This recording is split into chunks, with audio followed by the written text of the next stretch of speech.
Everybody, welcome back to Bayou Time. I'm Harry McCulla, and we're joined by the Superintendent of Education at Terrebonne Parish, Mr. Philip Morton. Hey, Philip, thank you so much for joining us.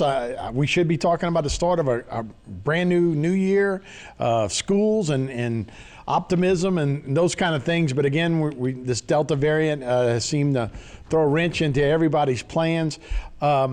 You guys are thinking about, and you will have some temporary online learning over the next week or so because of the COVID-19 related quarantine and staffing issues.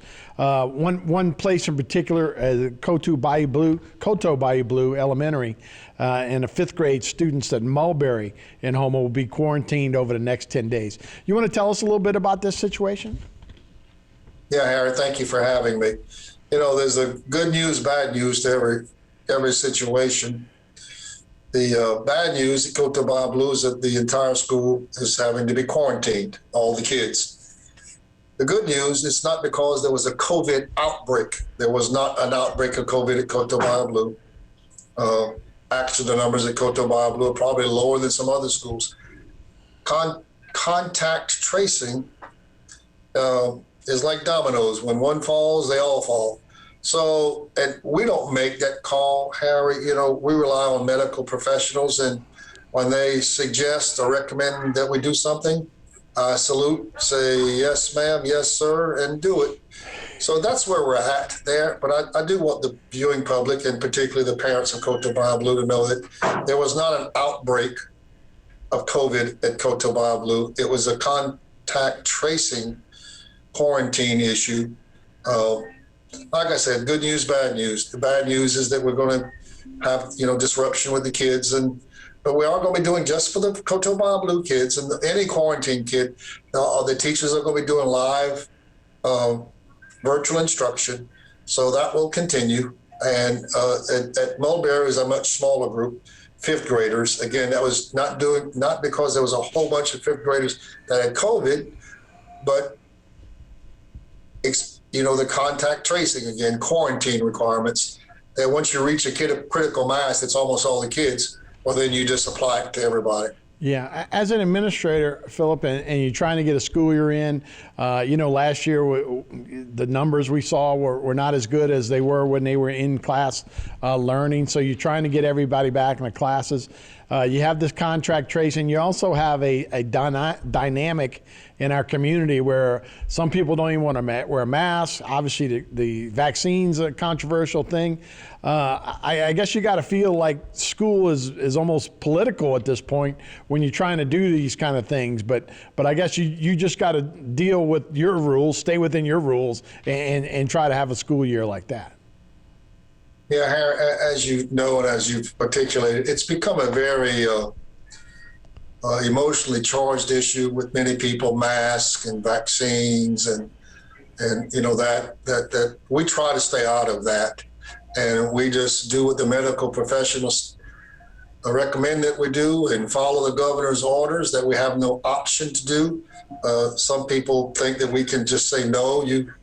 We can't do that any more than say, no, I want to drive 90 miles an hour down Main Street. It's not an option for us. And I do understand all sides of every issue, but at the end of the day, we have to follow what government hierarchy has established that we must follow. Right.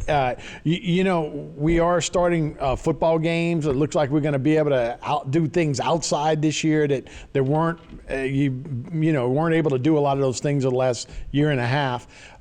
So there is some parts of the school year, I think, that are getting back to normal, or old normal a little bit, I guess. So that has to be optimism. I'm sure you guys are starting this year thinking this is going to be a great year if we can just get a handle on things and get rolling. Well, absolutely, Harry, and I'm absolutely convinced. Past track record has shown that the longer the kids in school, the better the situation is going to get, because there's not as much moving, traveling, interacting, social gatherings.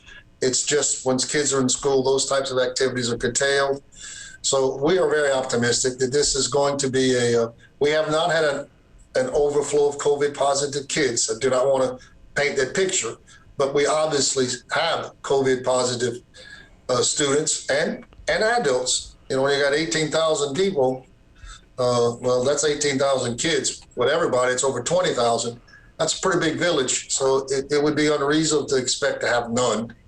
And, you know, a month ago, I would have thought we were really close to back to normal.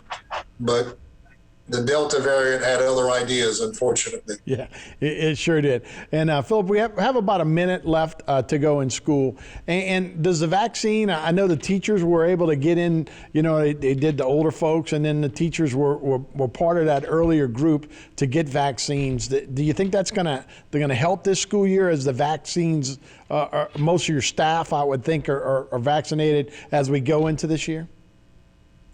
Well, we have encouraged staff to vaccinate, but we haven't mandated that. We've left that a personal decision. But to answer your question, yeah, I think it will. You know, that as the more people that vaccinate, and it seems the data is fairly clear that at least protects one from very serious illness. But again, you know, there is no mandate on vaccines. There is one on masks. The governor's issued one on that, so we're following that.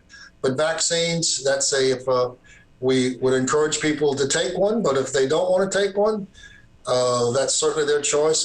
My advice is talk to your doctor. Right. Follow, because that's what we do as a school system. We follow medical advice. Absolutely.